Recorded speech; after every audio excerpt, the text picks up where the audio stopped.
আসসালামু আলাইকুম ভিউয়ার্স, আজকে আপনাদেরকে চুয়াডাঙ্গা জেলার অন্তর্গত আটকবর সম্পর্কে এমন কিছু তথ্য জানাবো যা হয়তো আপনারা ইতিপূর্বে কখনোই শোনেননি। 1971 সালের মুক্তিযুদ্ধ। সারা বাংলাদেশ তখন স্বাধীনতার জন্য লড়ছে। চুয়াডাঙ্গা সীমান্ত অঞ্চল হওয়ায় এখানে মুক্তিযোদ্ধাদের চলাচল ও যুদ্ধ ছিল অত্যন্ত সক্রিয়।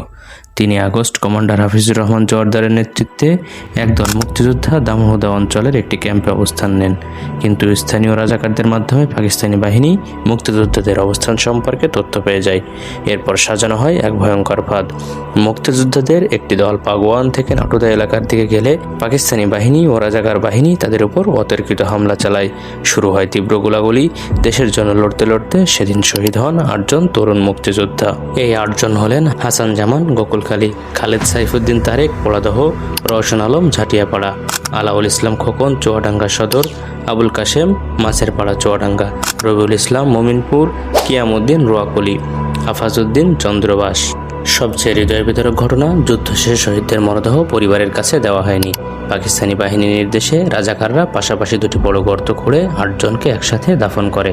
পরে স্থানীয় মানুষ এই 2 গণকবরকে বলতে শুরু করে আটকবর, আর সেখান থেকেই জন্ম নেয় ইতিহাসের এই নাম। স্বাধীনতার পরে শহীদদের স্মরণে সেখানে নির্মাণ করা হয় স্মৃতিসৌধ। বর্তমানে এখানে রয়েছে 8 শহীদের স্মৃতিস্তম্ভ, মুক্তিযুদ্ধ ভিত্তিক গ্রন্থশালা, মুক্তমঞ্চ, গবেষণা ও ইতিহাস চর্চার বিভিন্ন আয়োজন। চুয়াডাঙ্গার আটকবর শুধু 8 জন মানুষের কবর নয়, এটি একটি জাতির স্বাধীনতার মূল্য স্মরণ করিয়ে দেওয়া জীবন্ত ইতিহাস। যতদিন বাংলাদেশ থাকবে ততদিন বেঁচে থাকবে আটকবরের এই অমর গল্প।